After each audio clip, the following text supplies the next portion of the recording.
अमीर सहेली का बड़ा घर। क्या हुआ माँ, बहुत परेशान लग रही हो? बेटी, आज हमारे घर में अन्न का एक दाना भी नहीं बचा। माँ तुम फिक्र मत करो, आज हमें बहुत बड़े घर से एक इनविटेशन मिला है। हमारे स्कूल में एक लड़की पढ़ती है, उसके पापा के इस शहर में बहुत सारे होटल हैं। उसने आज हम सभी कॉलेज के स्टूडेंट्स को इनवाइट किया है माता पिता के साथ। आपको भी मेरे साथ चलना होगा। ठीक है बेटी, तो जल्दी से तैयार हो जाओ, शाम को ही हमें निकलना है।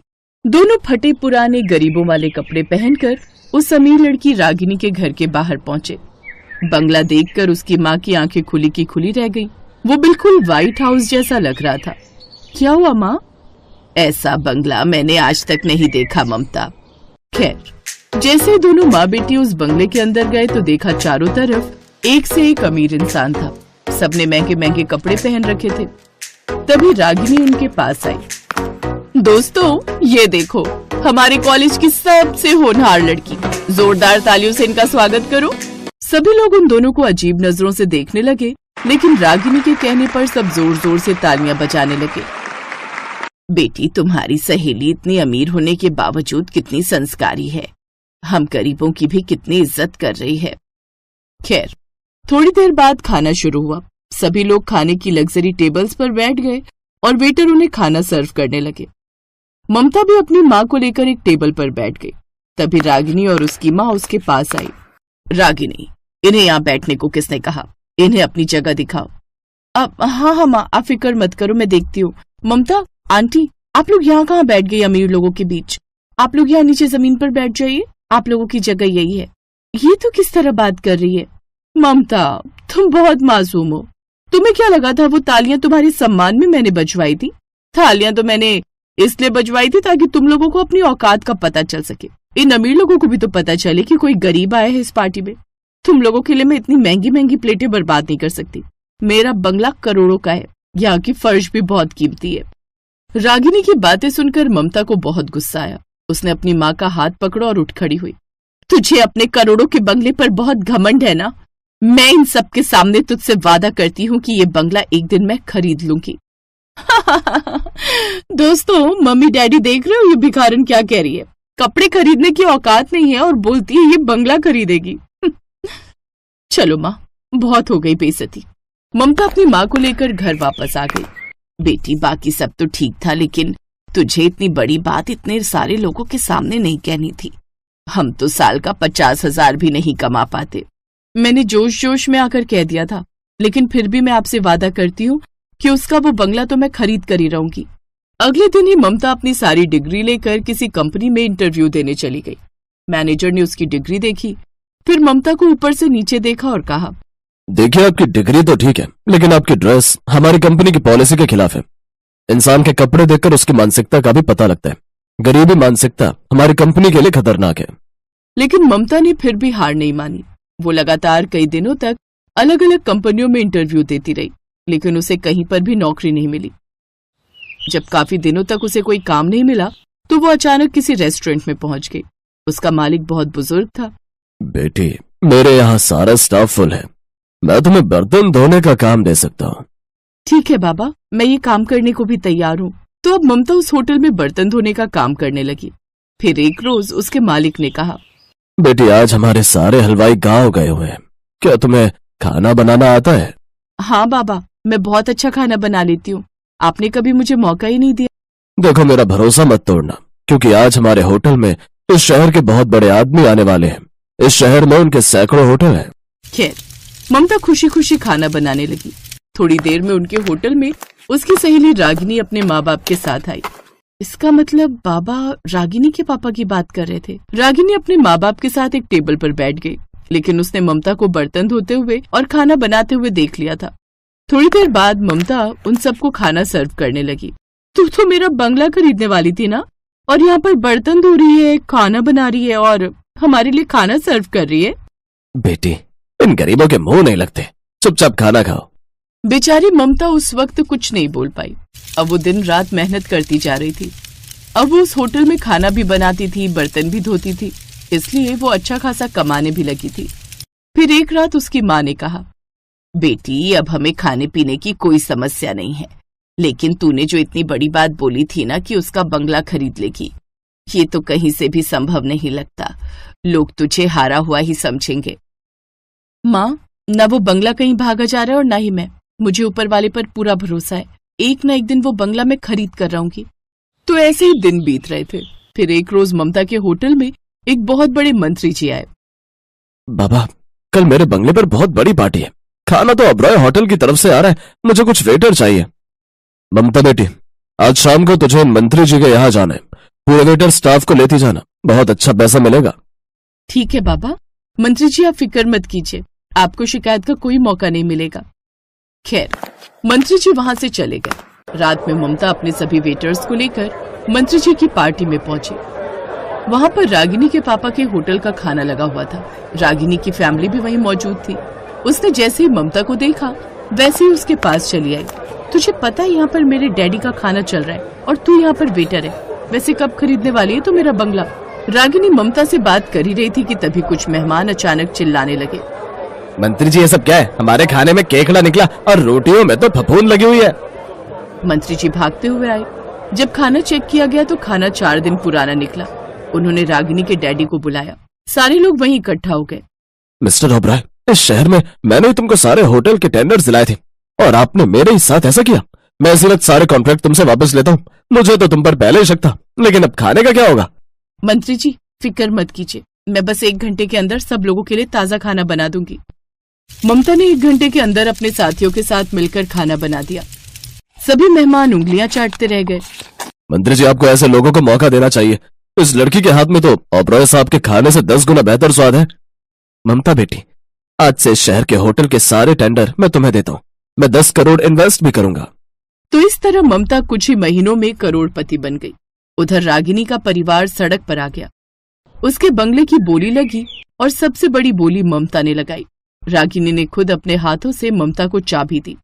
मैंने कहा था ना रागिनी कि मैं ये बंगला तुझसे खरीद कर ही रहूंगी। आज के बाद किसी को भी छोटा समझने की कोशिश मत करना। और वैसे अंकल, मुझे छोटे लोगों से बात नहीं करनी चाहिए ना, इसलिए मैं अब आपकी बेटी से कभी बात नहीं करूंगी। चलती हूँ, गुड बाय। उस दिन के बाद ममता अपनी माँ के साथ उसी करोड़ों के बंगले में खुशी खुशी रहने लगी।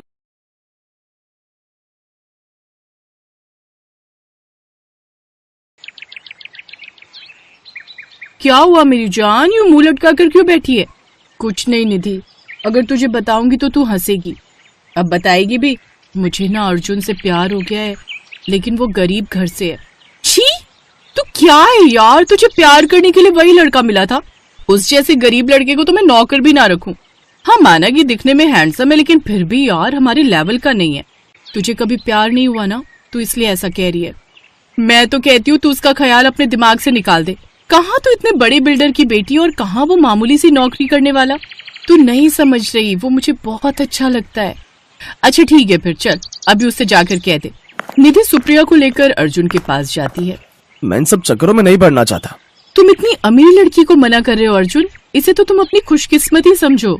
मुझे अमीर लड़की नहीं चाहिए, मैं ऐसी लड़की से शादी करना चाहता हूँ जिससे मैं अपनी थोड़ी सी कमाई से भी खुश रख सकूं। और जानती हो सुप्रिया मैडम, मैं एक मिडिल क्लास घर में रहता हूँ जहाँ साधारण सा खाना पीना होता है, ना तो कोई गाड़ी और ना ही कुछ और। क्या तुम ऐसे रह पाओगी? ये सुनकर सुप्रिया घबरा गई। नहीं, मुझे नहीं पता था कि तुम इतने गरीब हो। मैं नहीं कर सकती इतने गरीब लड़के से शादी। देखा नहीं थी, गरीबी का नाम सुनकर ही वो पीछे हट गई। अच्छा तुम बताओ, क्या तुम मुझ जैसे गरीब से शादी कर सकती हो? तुम भी तो इतनी अमीर हो। बात निधि के स्वाभिमान की थी और वहाँ और भी कई लोग थे। हाँ, मैं तुमसे शादी करूंगी। और ये रही लिपस्टिक, अब इससे मेरी मांग भरकर सबके सामने मुझे स्वीकार करो। अर्जुन ने उस लिपस्टिक से ही उसकी मांग भर दी और वहां से जाने लगा। निधि भी उसके साथ साथ उसके पीछे पीछे जाने लगी। तुम मेरे पीछे पीछे कहाँ रही हो? अभी कुछ देर पहले तो तुमने मेरी मांग भरी, उस हिसाब से अब मैं तुम्हारी पत्नी हूँ। अब मैं तुम्हारे साथ तुम्हारे घर में ही तो रहूंगी। एक बार फिर सोच लो निधि। अब तो सोच लिया, और ये सब तुम्हें मेरी मांग भरने से पहले सोचना चाहिए था। अब तो तुम्हारी नाक में दम ना कर दूं तो कहना। चलो देखते हैं कौन किसकी नाक में दम करता है। निधि अर्जुन के साथ उसके घर चली गई। घर आकर उसने सारी बात अपनी सास को बताई। अब शादी चाहे जिस भी हालात में हुई हो, लेकिन ये अब इस घर की बहू है। बहू, आज से वो वाला कमरा तुम्हारा है। अगली सुबह निधि सोकर उठी तो उसने अर्जुन से कहा, अर्जुन जाओ मेरे लिए चाय लेकर आओ, नाश्ता मैं बाद में करूंगी। यहाँ कोई नौकर नहीं है, यहाँ खुद ही चाय बनानी पड़ेगी। चलो उठो और जाओ और खुद जाकर कॉफी बनाओ। अच्छा ये बात है, ठीक है, मैं अभी चाय बनाकर लाती हूँ। निधि रसोई में गई और चाय में चीनी की जगह ढेर सारा नमक डालकर ले आई। जैसे ही सबने चाय पी, छी भाभी, ये आपने कैसी चाय बनाई है? क्या तुम्हें चाय तक बनानी नहीं आती? हाँ नहीं आती, क्योंकि वहाँ सब काम मेरे घर के नौकर करते हैं। खाना बनाने के लिए अलग, साफ सफाई के लिए अलग, घर के हर काम के लिए अलग अलग नौकर। ये सुनकर सब चौंक गए कि उनके घर इतनी अमीर बहू आई है। फिर उसकी सास बोली, बहू कोई बात नहीं, मैं तुम्हें चाय बनाना सिखा दूंगी।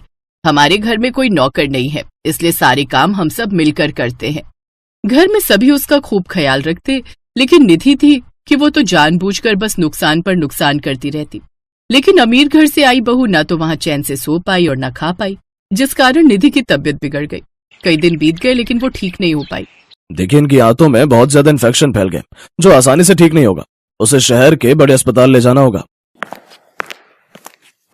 निधि ने देखा कि सभी उसकी बड़ी चिंता कर रहे हैं। उसने अपनी सास सरला को अर्जुन से बात करते हुए सुना, माँ, बड़े हॉस्पिटल में दिखाने लायक हमारे पास पैसे कहाँ हैं? लेकिन इलाज करवाना भी तो जरूरी है, अगर तबीयत ज्यादा बिगड़ गई तो। नहीं माँ, मैं उसे कुछ नहीं होने दूंगा। वो इस घर की इज्जत है। लोग तो यही कहेंगे कि अमीर बहू का ख्याल नहीं रख पाए। मैं कहीं से पैसे उधार लेकर देखता हूँ, लेकिन अगर नहीं हो पाया तो मैं घर बेच दूंगा। लेकिन ये तो तेरे बाबा की आखिरी निशानी है ना। हाँ माँ, लेकिन अपनी पत्नी को बचाने के लिए मैं कुछ भी करूंगा। ये सब सुनकर निधि को बड़ा दुख हुआ। वो देख रही थी कि सब उसे कितना प्यार करते हैं। तभी वो अचानक से बेहोश हो गई। उसकी तबीयत ज्यादा बिगड़ने लगती है। अर्जुन जल्दी से उसे अस्पताल ले जाता है। वो अपना घर बेच देता है और उसका इलाज करवाता है। निधि का इलाज होता है और वो कुछ दिन बाद पूरी तरह ठीक हो जाती है। अस्पताल से लौटकर जब वो घर आती है तो देखती है कि उसका ससुराल एक झोपड़ी में बदल चुका है। अर्जुन, हमारा घर? अब हमें यहीं रहना होगा निधि।